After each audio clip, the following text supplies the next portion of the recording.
আম্মা যখন এই কাজগুলো করে তখন আমি শুধু তাকিয়ে তাকিয়ে দেখি যে সে কিভাবে এই কাজগুলো করে। হ্যালো এভরিওয়ান, আসসালামু আলাইকুম। বিকেল থেকে আজকের ভিডিওটি শুরু করেছি। আশা করছি কাছে দূরে দেশ এবং দেশের বাইরে যে প্রান্ত থেকে আজকে আমার নতুন আরেকটি ব্লগ ভিডিও দেখছে না কেন, আল্লাহর অশেষ রহমতে সবাই বেশ ভালো আছেন। আমি বিথি, আলহামদুলিল্লাহ আমিও খুব ভালো আছি পরিবার পরিজন নিয়ে। আম্মা কিন্তু রসুনগুলো আর কি দুপুরের পরপরই একটু যতটুকু রোদ ছিল উঠানে তো রোদ দিয়েছিল, আর গতকালকে যেহেতু রসুনগুলো কাটা হয়েছিল, ভিডিওগুলো কিন্তু আমার ঈদের আগের ভিডিও, তো ভিডিওগুলো ঈদের পরেই পাবলিশ করছি, কারণ এই 3টা দিন কিন্তু মাঝে 3-4 দিন যে আমি ভিডিও দেইনি, তো এর মধ্যে কিন্তু আসলে অনেক ব্যস্ততা অনেক সমস্যার মধ্যে দিয়ে সময়গুলো কাটিয়েছি, যার কারণে কিন্তু ওইভাবে ভিডিও দেওয়া হয়নি। তো আম্মা দেখেন কি সুন্দর করে রসুনগুলো সাফ করে নিচ্ছে আর কি, উপরে যে কালো কালো খোসাগুলো ছিল ওটাকে প্রথম আম্মা ভালো করে রসুনের বোটাগুলো আর কি কুটে তারপরে কিন্তু আম্মা ভালো করে একটু রোদে দিয়ে নেড়ে চেড়ে এরপরে যে একটা বস্তার মধ্যে ঢুকিয়ে কয়েকবার কিন্তু আম্মা ওইভাবে রসুনটা ঝাঁকিয়ে নিয়েছে, এরপর আর কি ছেড়ে নিল। আর রসুনটা কিন্তু এখন অনেকটা পরিষ্কার হয়ে গিয়েছে। আমি কিন্তু যে ভিডিওটা আরও 3 দিন আগে দিয়েছিলাম তখন কিন্তু দেখিয়েছিলাম যে আমার এই রুমে বসে কিন্তু আম্মা রসুন কাটাকাটি করছিল, আর এই যে ছাগল আর ছাগলের বাচ্চাগুলো ওরা কিন্তু রসুন খেতে ভীষণ পছন্দ করে, দেখা যায় আস্ত রসুনগুলোই একদম কটমট করে খেয়ে ফেলে। তো এখানে কিছু রসুন আর কি পড়েছিল, এগুলো এসে দেখতে পেলাম যে ছাগলের বাচ্চাটা এক এক করে রসুন খাচ্ছে। আম্মা যখন রসুনগুলো রোদ দিয়েছিল তখন কিন্তু এই রুমে সব কিছু আর কি মাঝখানে ভুড়িয়ে রেখে গিয়েছিল আর কি, ময়লাগুলো একসাথে জমা করে রেখে গিয়েছিল। তো আমি এখন আর কি খাওয়া দাওয়া শেষ করে এরপর এই যে কি বলে এটা ওরা বলে আমাদের গ্রামের বাড়িতে আর কি, তো আমি আমার রুম থেকে সব ময়লাগুলো তুলে নিলাম। আর এই রুমটা কিন্তু আমার, তো অনেকেই ভাবতে পারেন যে শ্বশুর শাশুড়ির সাথে থাকছি শ্বশুর শাশুড়ির রুমে, তো আমার হয়তো কোনো রুম নেই। তো এই যে এই রুমটা কিন্তু আমার, তবে আমার এই রুমে আমার কোনো কিছুই নেই আর কি, খাট বলেন বা যে কোনো একটা ফার্নিচার বলেন, আসলে এই রুমে কোনো কিছুই রাখা হয়নি। আর রাখা কেন হয়নি, আসলে আমি যেহেতু বছরে 1 দিন কি 2 দিন এসে থাকি, আমি কিন্তু এত লং টাইম কখনো বাড়িতে থাকি না। এবার শুধু জ্যামজটের কারণে কিন্তু অনেক আগে চলে এসেছিলাম বাড়িতে, তাই আর কি দেখা যায় একটু দীর্ঘদিন থাকা হয়েছে। তো রুমটার মধ্যে যেহেতু অনেক ময়লা হয়েছে, তো রুমটা একটু ভালো করে আমি ঝাড়ু দিয়ে নিচ্ছি। আসলে কি এই রুমটার মধ্যে আসলে আমার অন্যরকম একটা খারাপ লাগা কাজ করে, আমার কিন্তু প্রচুর খারাপ লাগে। তবে রুমটাতে থাকি বা না থাকি, যেহেতু রুমটাতে বসে আম্মা এটা সেটা কাজ করে, তখন আর কি আমি রুমটা খুব ভালো করে ঝাড়ু দিয়ে হয়তো বা রুমটা মুছে ফেলি। তবে মাঝে মাঝে এসে রুমটার মধ্যে আমি বসে থাকি বা সবাই মিলে গল্প গুজব করি। তো আমি যখন ঝাড়ু দিচ্ছিলাম আমার ছোট মেয়ে আর কি বলছিল যে আম্মা দাও আমি ঝাড়ু দিয়ে ফেলি, তো কিন্তু এর মধ্যে গোসল করে ফেলেছে। তো বললাম যে তোমার গায়ে ধুলাবালি লাগবে, তো বলতেছে দাও আমি ঝাড়ু দেই। তো যেহেতু শখ করেছে তো সে তার রুমটা আর কি পরিষ্কার করে নিচ্ছে। তো আল্লাহ যদি বাঁচিয়ে রাখে আগামীতে হয়তো বা এই রুমে আমরা সবাই থাকবো। আর এটা হচ্ছিল আর কি বিকেলবেলা, তো আমি ওই যে গত ভিডিওতে কিন্তু দেখিয়েছিলাম যে আমি আলু সিদ্ধ করেছিলাম, সেই আলুটা দিয়ে আর কি ভালো করে একটু কি বলে এটা মরিচ ভেজে আলুর সাথে লবণ দিয়ে মাখিয়ে নিয়েছিলাম। তো আমি আলু পুরি বানাচ্ছি, আর ময়দাটাও আগে আমি ময়ান করে রেখেছিলাম। তো এর মধ্যে কিন্তু অনেকগুলো পুরি ভাজা হয়ে গিয়েছে। তো আমি পুরিগুলো ভাজার সময় আমার ছোট যাকে আর কি বলছিলাম যে পুরি বানিয়ে তো ওইভাবে রাখা যায় না, একটা বানাতে হয় আর সাথে সাথে ভাজতে হয়, তো আমি বানিয়ে দিই তুমি ভেজে ফেলো। তো এ পাশ থেকে আর কি আমরা পুরি বানিয়েছিলাম, আর অফ ক্যামেরাতে কিন্তু চাটাও বানিয়েছিলাম। আমার অনেক প্রিয় আপুরা কিন্তু আমাকে নক করেছেন যে আমি কেন ভিডিও দিচ্ছি না, কি হয়েছে। তো আসলে কি হয়েছে বলতে যে এই 4 দিন আমি ভিডিও দিতে পারিনি, আমার মেজো জাটা হঠাৎ করে অনেক অসুস্থ হয়ে পড়ে। তো এতটা অসুস্থ হয়ে পড়েছিল যে ওইভাবে ভিডিওতে যে আমি ভয়েস ওভার করব ওইভাবে কিন্তু আর করা সম্ভব হয়নি। তো যার কারণে কিন্তু আমি ভিডিও দিতে পারিনি। এটা ছিল রাতের বেলা। দেখেন যারা গৃহস্থালী করে তাদের কিন্তু অনেক কাজ থাকে, আসলে গ্রামের আর শহরের কাজের মধ্যে কিন্তু অনেকটা তফাৎ থাকে। আমরা যারা ঢাকা শহরে থাকি তারা তো দেখা যায় যে নিজেদের কাজগুলো ওইভাবে করে ফেলি। দেখা যায় সারাদিন ঘর গুছানো, রান্না বান্না আর বাচ্চাদের পড়াশোনা, কিন্তু যারা গৃহস্থালী করে তাদের কিন্তু হাতে অনেক কাজ থাকে। তারা দেখা যায় ঘরবাড়ি গুছানোর এত চিন্তা ভাবনা করে না। আবার যারা গুছায় তো তারা সবই কিছুই করে। তো আমার শাশুড়ি মা দেখা যায় কি যে সে যেহেতু একা হাতে অনেক কিছু তাকে সামলাতে হয়, তো সে চাইলেও কিন্তু তার ঘরবাড়িটা ওইভাবে গুছাতে পারে না। এই হলো একটা অবস্থা। তো রাতের বেলা কিন্তু আমরা প্রায় 10 কেজির মতো রসুন আমরা বসে ওগুলোকে আরও পরিষ্কার করেছি। আর এটা ছিল তার পরের দিন সকালবেলার ভিডিওর ফুটেজ। তো আমি কিন্তু একটু আর কি আমাদের পালানে গিয়েছিলাম। তো ওখানে গিয়ে আমি ঘুরে ঘুরে চারপাশটা আর কি দেখছিলাম। আর ছোট ছোট যে গাছগুলো দেখালাম এলাচের মতো, ওগুলো ছিল তিলের গাছ। তো এটা ছিল আর কি চাঁদ রাতের আগের দিন। তো ওই দিন কিন্তু জবার আব্বু আর জবা তারা বাপ মেয়ে দুইজনে কিন্তু বাড়িতে চলে আসে। তো আমার শ্বশুর হঠাৎ করে অনেক অসুস্থ হয়ে পড়ে, তারও জ্বর ঠান্ডা কাশি, তার মধ্যে আবার প্রেশার লো হয়ে যায়। তো এক এক করে আমার মেজো যা অসুস্থ, তারপরে তার 2টা বাচ্চাই হঠাৎ অনেক অসুস্থ হয়ে পড়ে, তার সাথে আমার শ্বশুরও। তো আমি খুব ভয় পাচ্ছিলাম যে আল্লাহ কখন যেন আমি আবার অসুস্থ হয়ে পড়ি। তো এর মধ্যে আর কি আপনার ভাইয়া আসার সময় যখন ফোন দিল তখন আর কি বললাম যে আব্বার খুব জ্বর। তো সে আর কি আমার শ্বশুরের জন্য এই তো মালটা আর আনারস নিয়ে এসেছে। তো আনার সাথে সাথেই সেটা আবার আমি আর কি একটু কুটে নিচ্ছিলাম। তো আজকে সকালের নাস্তা ওইভাবে আর আপনাদের সাথে শেয়ার করিনি, কারণ সকালবেলা আজকে আমরা ভাত ভাজা খেয়েছিলাম। তো এই পাশ থেকে আমি এই যে আনারসটা যখন কুটছিলাম তখনই আবারও আম্মা বলল যে একটা আম কেটে দে। তো এটা আর কি নতুন গাছের আম ছিল, তো আমটা এখন আমি কেটে দিচ্ছি। আমার কোনো একজন আপু জিজ্ঞাসা করেছিল পাবনা কোথায় আমার শ্বশুর বাড়ি। তো পাবনা সাইকোলাতে আমার শ্বশুর বাড়ি। তো জানি না আজকে সে আপুটি আমার ভিডিওটি দেখবেন কিনা। যদি ভিডিওটি দেখে থাকেন তাহলে অবশ্যই প্লিজ একটি ছোট করে কমেন্ট করবেন। আর সবাই যে আমাকে এতটা ভালোবাসেন যে ভিডিও দিচ্ছি না বলে অনেকে পার্সোনালভাবে নক করেছেন, আবার অনেকেই আমাকে দেখলাম যে কমেন্ট বক্সে কমেন্ট করেছেন। তো সত্যি আমার খুব ভালো লাগা কাজ করছিল। তো ভিডিও দিচ্ছি না, নিজের কাছেও খারাপ লাগছিল। তো সব কিছু মিলিয়ে আসলে অনেক ব্যস্ততার মধ্যে দিয়ে আমি কিন্তু সময় কাটিয়েছি। আর আমি যখনই কোনো আম খাবো, আম খাওয়ার জন্য আমটা ছুলছিলাম, আর এই যে দেখেন ছাগলের বাচ্চাটা আবার এসে হাজির। আসলে না দেখা যায় কি পশু পাখি মানুষ যাই বলেন না কেন সবাই কিন্তু ভালোবাসার কাঙাল।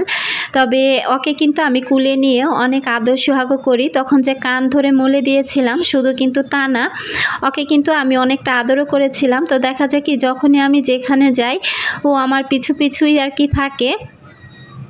তো যাই হোক আমি ওর সাথে একটা আম খেয়ে নিয়েছিলাম। আর এই যে এ পাশ থেকে কিন্তু আমি কাটাকাটি করে নিয়েছি। তো আজকেও আর কি পটলও ভেজে নিচ্ছিলাম। তো প্রতিদিন কি আর রান্না করব। আর বাড়িতে আসার পর আমার শ্বশুর এত সবজি বাজার করেছে, এক রকমের বাজারই প্রায় 1 কেজি করে নিয়ে এসেছে। তো পটল, আলু, তারপরে এই যে আরও এনেছিল ঢেঁড়স, তারপর ধুন্দুল। ঘুরিয়ে ফিরিয়ে কিন্তু আমি যে 5-7 দিন থেকেছিলাম, তো একই তরকারি দিয়ে আমি ঘুরিয়ে ফিরিয়ে আর কি রান্না বান্না করেছি। তো কি আর করা। তো আসলে আমি আব্বাকে বলেছিলাম যে আব্বা একটু কমিয়ে কমিয়ে আনবেন। তো আব্বা দেখা যায় কি একদম বেশি বেশি করে নিয়ে এসেছে। আর গ্রামের বাড়িতে দেখা যায় কি ওইভাবে কিন্তু প্রতিদিন বাজার বসে না, হাটের দিন যেদিন থাকে সেদিন কিন্তু সব কিছু পাওয়া যায়। তাই আর কি আব্বা হাটের দিন গিয়ে সব কিছু আর কি নিয়ে এসেছিল। তো আমি কিন্তু এটা ছিল তার পরের দিন দুপুরবেলা এই যে রান্না বান্না করে নিচ্ছি। কথা বলতে বলতে কিন্তু আমি এই পাশ থেকে পটলটা ভেজে ফেলেছি। আর পটলের সাথে কিন্তু আমি সব সময় এভাবে একটু পেঁয়াজ ভেজে নেই, কারণ পটল যখন ভাজি তখন আমার কাছে কিন্তু পটল ভাজাটা খেতে ভালোই লাগে। আর পটল ভাজার সময় আমার কাছে কেন যেন একটা ইলিশ মাছের যে একটা ঘ্রাণ পাই না আমরা যখন ইলিশ মাছটা ভাজি, পটল ভাজার সময় কিন্তু আমার সেরকমই একটা ইলিশ মাছের ঘ্রাণ কিন্তু আমি পাই। আর পটল ভাজাটা আমার কিন্তু ভীষণ পছন্দ। তো আসলে কি আর করা, দুধের স্বাদ ঘুলে মেটানো। গ্রামের বাড়িতে চাইলেও কিন্তু খুব ইচ্ছে করছিল যে আজকে পটল দিয়ে ইলিশ মাছ রান্না করে খাই, কিন্তু এখানে কিন্তু চাইলেই সব কিছু হাতে হাতের নাগালে পাওয়া যায় না। তো এর জন্যই কিন্তু আমি আবার বলেছিলাম যে গ্রাম আর শহরের মধ্যে কিন্তু অনেকটা তফাৎ আছে। তো যাই হোক, এপাশ থেকে আমি পটলটা ভেজে অল্প পরিমাণে কিছু আর কি ঢ্যাঁড়স ছিল, তো ভাবলাম ঢ্যাঁড়সটা বেশি দিন ফ্রিজে থাকলে আবারও আর কি নষ্ট হয়ে যাবে, তো ঢ্যাঁড়সটা আর কি রান্না করে ফেলি। তো এখানে আমি পেঁয়াজটা কোনো রকম একটু ভেজে নিয়ে এরপরে যে এখন ঢ্যাঁড়স ভাজিটা দিয়ে দিব। যেহেতু 2 বেলা আমাদের খাওয়া দাওয়া, তো চাইলেও তো আর দেখা যায় যে অল্প করে রান্না করলে আবারও বিকেলবেলা আমাকে চুলার পাশে আসতে হবে, তাই আর কি আমি ভাবলাম যে যা যতটুকু আছে তা দিয়ে রান্না বান্না করে সবজিগুলো শেষ করে ফেলি, যেহেতু ঈদের আর বেশি দিন বাকি নেই। তবে আমি এখানে এসে রান্নাবান্না করার পর আমার শাশুড়ি মা কিন্তু অনেকটা আরাম পেয়েছে আর কি। আমার ছোট যা বলতেছিল যে আপা আপনি রান্নাবান্না যখন করছেন আম্মা কিন্তু অনেকটা এবার আরাম পেয়েছে। তো আসলে আমি শুধু একটাই ভাবি যে আম্মা একদম টাইম মতো রান্নাবান্না করে আমার শ্বশুরকে খেতে দেয়, এরপর দেখা যায় কি যে আবারও সে তার আমার মেজো জাটা যেহেতু অসুস্থ, তার 3টা বাচ্চা, তাকে সামলানো, আবার তারও সংসারে রান্নাবান্না, তো সব মিলে কিন্তু একদম আম্মা অনেক পরিশ্রম করেন। তো আমি আসার পর আর কি আম্মা একটু আরাম পেয়েছে, এটা শুনে আমার ভীষণ ভালোই লাগলো। তবে বেশি খারাপ লাগা কাজ করছিল যে আমি যেহেতু লং টাইম থাকতে পারবো না, যেহেতু অল্প দিনই থাকছি, এই কটা দিনই হয়তো বা আমার শাশুড়ি মা একটু আর কি আরাম পাবেন। আসলে সংসার হয়ে গেলে না চাইলেও কিন্তু অনেক কিছু করা যায় না। যেমন আমার ইচ্ছে ছিল যে আমি আরও কয়েকটা দিন বাড়িতে থাকি, কিন্তু ওইভাবে কিন্তু আর থাকা সম্ভব হয়ে পড়ছিল না, কারণ বাচ্চাদের পড়াশোনা, স্কুল, তো সব কিছু মিলিয়ে কিন্তু আমি চাইলেও আরও বেশ কয়েকটা দিন থাকতে পারছি না। তো যাই হোক, ঈদটা হয়তো বা শেষ হয়ে গেলে তারপর আর কি বাড়ি থেকে চলে যাব। এপাশ থেকে কথা বলতে বলতে আমি ঢ্যাঁড়সটা অল্প পরিমাণে আর কি ঢেকে দিলাম, এটা কিন্তু বেশিক্ষণ আমি ঢেকে রান্না করব না। এরপর আর কি ঢ্যাঁড়সটা যখন দেখব হালকা একটু হয়ে এসেছে তখন আর কি ঢাকনা খুলে আমি একদম এভাবেই নাড়াচাড়া করে আর কি ঢ্যাঁড়সটা ভাজি করে নিয়েছি। আর এপাশ থেকে এই যে এখন আমি মাছগুলো হালকা পরিমাণে ভেজে নিচ্ছি। আমি যেহেতু তরকারি দিয়ে মাছ রান্না করব, তো মাছগুলো কিন্তু আমি ওইভাবে আর ভাজবো না। কাজ আর কথা বলতে বলতে কিন্তু অনেক দূর চলে এসেছি। জানি না এ পর্যন্ত আমার প্রিয় আপু ভাইয়ারা আমার সাথে আছেন কি না। যারা আমার সাথে আছেন কিন্তু একটি লাইক দিতে ভুলে গিয়েছেন, প্লিজ একটি লাইক দিয়ে দিবেন। আর যারা নতুন আজই আমার চ্যানেলে প্রথম ভিজিট করেছেন, যদি ভিডিওর কোথাও কোনো অংশ আপনার কাছে এতটুকু ভালো লেগে যায় আর আপনি যদি লাইফস্টাইল ব্লগগুলো দেখতে ভালোবাসেন, চাইলে আমার চ্যানেলটি সাবস্ক্রাইব করে আমার পাশে থেকে যেতে পারেন। তো এপাশ থেকে কিন্তু আমি ভালো করে এই যে মশলাটা কষিয়ে এরপর আমি পটল আর আলুটা দিয়ে দিলাম। পটল আর আলুটা দিয়ে আমি খুব ভালো করে নাড়াচাড়া করে নেব। তো আমি কিন্তু এখানে পানি দিব না, এই তরকারিটা খুব ভালোভাবে আমি কষাবো মশলার সাথে। যে কোনো তরকারি কিন্তু মশলার সাথে খুব ভালোভাবে কষিয়ে নিলে সে তরকারিটা কিন্তু খেতে দারুণ লাগে। আর দেখেন আমি এই যে ঢাকনা দিয়ে ঢেকেছিলাম, যতটুকু পরিমাণ সবজি থেকে পানি উঠেছে সেটা দিয়ে খুব ভালোভাবে কষিয়ে নিয়েছি। তো কষাতে কষাতে একদম যখন তেলটা ভেসে উঠেছে তারপর আর কি এখানে আমি এই যে ঝোলের পানিটা দিয়ে দিলাম। তো ঝোলের পানিটা দিয়ে তারপর কিন্তু এখানে আমি আর কি মাছগুলো অল্প অল্প করে সব কিছু দিয়ে দেব। আমার রান্নার চাইতে কিন্তু আমার শাশুড়ি মায়ের রান্না আরও অনেক মজা।